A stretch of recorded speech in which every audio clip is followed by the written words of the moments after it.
好的，我是王九，欢迎收看本期小白测评。今天我们又在第一时间为大家带来华为刚发布的 nova 11，我手里这个是 Ultra， 我们这里还有一台 Pro， 这好像是 nova 系列第一次用上 Ultra 这个名字啊，曝光已经很长时间了，这个绿色确实非常亮眼。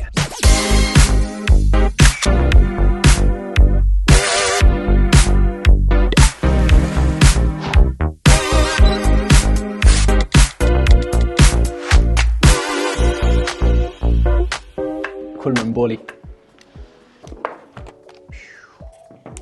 清水套，充电器数据线100瓦啊 ，Pro 和 Ultra 是一样的。由于这次我们拿的机器比较早啊，这个版本上呢还非常的工程。颜色上面前期曝光的这款绿色啊 ，Ultra 它官方不叫什么什么绿啊，是叫11号色。然后 Ultra 这次有2个颜色，还有一个耀金黑。然后 Pro 的话呢，它是有4个颜色。我们这台呢是晨曦金。这个金色呢，如果你正常在这放着啊，它会有一点点那种蓝色的感觉。然后是一个 AG 磨砂的工艺，然后光打上去的时候，反光的地方都是金色，五彩斑斓的金，有点那种感觉。然后中框也都做了同色的处理，不过需要注意它的中框都是塑料的。机器背板4周全部都做了弧面的处理。尤其是这个素皮的版本啊，它这个工艺还是做得非常精细的。这次的后背呢，全部都压上了它 nova 的这个 logo， 有点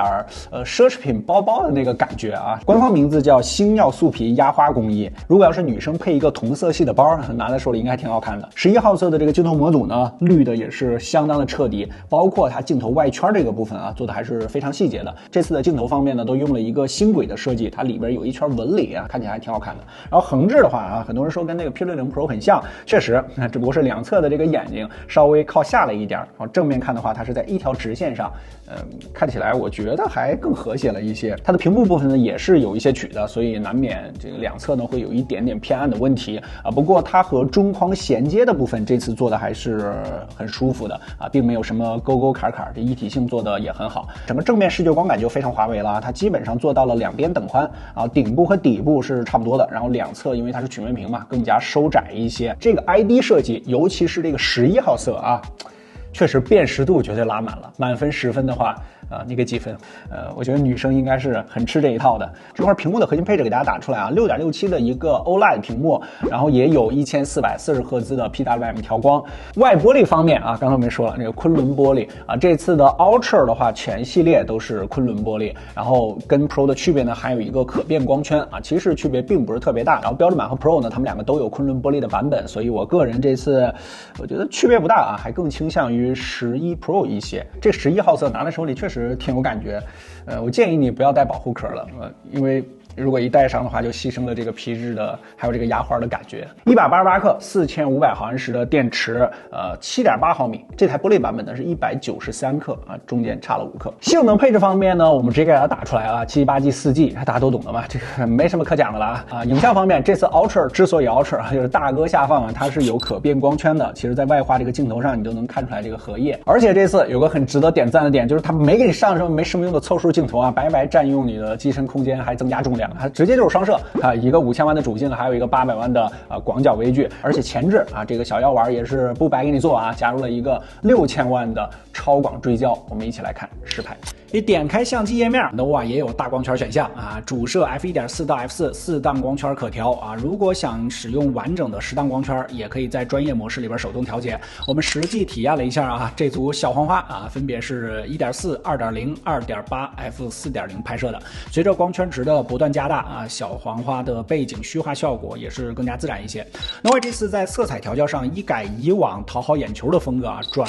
而投入了真实感的怀抱啊，这还是让我们挺意外的。白天阳光斑驳下的植物叶片，阴天傍晚稍微阴沉暗淡的路边假花，还有夜晚暖黄灯光的光线氛围，这代 nova 拍摄的都很符合当时我们肉眼观感的样子，没有出现无脑提亮或者说过于艳丽的问题。在拍摄人像的时候，面部皮肤的处理看起来还是挺自然平和的，而且它衣服的颜色没有偏，没有像 iPhone 或者说蓝厂那样有点发绿发红。在细节的保留上，这次 nova 做的也还不错。这张咖啡馆的木偶，无论是整体颜色还是木偶发梢的质感啊，nova 感觉都要更好一些。这组太空人身上的管道细节啊，它还原也挺不错。另外2家感觉快要算没了。如果切换到广角啊，主镜和广角的色调也非常一致啊，这个还是挺难得的啊，给个好评。当切换到前置拍照的时候啊 ，Nova 会自动帮你切换到人像自拍模式，并且这个人像模式支持0.7倍到5倍的变焦。你横屏握持的时候会自动切换到前置广角，合影的时候可以容纳更多小伙伴嘛。自拍效果呢，相比于另外2家 Nova 的整体人像风格感觉更加粉嫩一些啊，把我们小伙伴拍的年轻了不少。当然这个就萝卜青菜各有所爱啊，我们让小伙伴自己看了一下啊，主观觉得这磨皮效果还不错，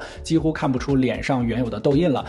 这可能是小姐姐们会更喜欢的风格吧。不过问题也有啊，应该是当前版本的原因啊 ，Nova 在部分场景呢，感觉还是容易有偏红的问题出现，比如这组人偶和背后的树木啊，都明显泛红了。远处的建筑楼体墙壁的颜色也不太对劲儿，而且它在夜间的时候成像速度稍慢啊，前置夜景呢偶尔会出现排糊的问题，对霓虹灯的处理感觉也不是太行。过曝的同时呢，还把红色的灯牌给拍成了黄色啊。不过这些问题呢，我们都已经反馈给了华为，表示后续版本呢会优化这些点。同时这次 Nova 11 Ultra 呢，它也支持双向北斗卫星消息的功能，这个在我们之前 P60 Pro 的那期做了详细演示啊。比如说你地面无网络的这种极端环境下啊，依然可以向外界发送带有坐标的信息，并且它还支持消息回复，给你更多的安全感。在户外运动或者说特殊工作场景啊，遇到紧急情况的时候，那这个功能还是相当实用的。当然，希望你永远不要用到这个功能。其他细节配置方面的这个指纹识别啊，位置也是比较靠下的啊。但是解锁方面